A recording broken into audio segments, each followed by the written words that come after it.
Hello friends, welcome back in our YouTube channel आसान tag. तो जिस किसी ने भी हमारे चैनल अब तक सब्सक्राइब नहीं किया वो सब्सक्राइब कीजिए और साथ ही साथ बेल आइकन का घंटा भी दबा दीजिए। तो शुरू करते हैं हम आज की वीडियो। जो इसका फ़ोन जिन जिन बंदों का फ़ोन हैंग करता है तो उन लोगों के लिए वीडियो बहुत ख़ास है।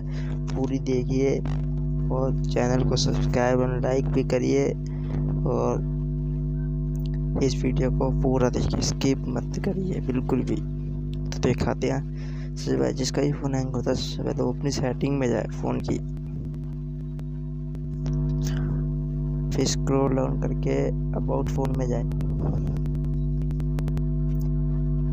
वहाँ पे आपको बिल्ड नंबर दिया जाएगा, वहाँ पे ऐसे बिल्ड नंबर 2-3 बार करते मेरा हो चुका है। तो आपका डेवलपर आ जाएगा का मोड सेटिंग में डेवलपर ऑप्शन पे जाना है, फिर यहाँ से डेवलपर ऑन कर देना। फिर स्क्रॉल डाउन करेंगे तो आपको ये सेटिंग ऑन कर देनी है। पहली सेटिंग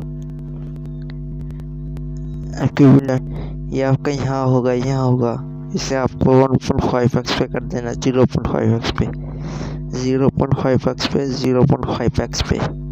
फिर ऊपर जाना, ये 4 CPU रेंडरिंग ओपन कर देना इसे। फिर ये 4x MSS है, इसे भी ऑन कर देना है। फिर ऊपर जाना है, फिर यहाँ पर बैकग्राउंड प्रोसेस लिमिट में नो बैकग्राउंड प्रोसेस लिमिट कर देना है।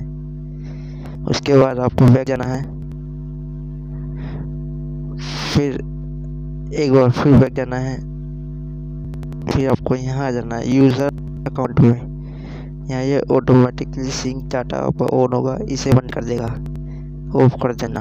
फिर आपको जाना है बैक, फिर आपको बैक जाना है, फिर आपको प्ले स्टोर खोलना है अपना फ़ोन का।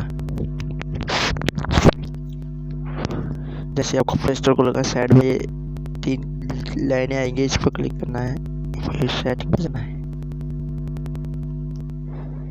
Auto update app don't auto update पे सिलेक्ट कर देना है, डन कर देना है। फिर बैक जाना है, फिर बैक जाना है, फिर बैक जाना है। फिर एक बार आपको अपने फ़ोन को रिबूट कर देना है। रिबूट करने के बाद आपका फ़ोन सही हो जाएगा और आपको कोई हैंग की कोई प्रॉब्लम नहीं आएगी। तो अगर आपको हमारी वीडियो अच्छी लगी हो तो लाइक और सब्सक्राइब कर दें। Thank you.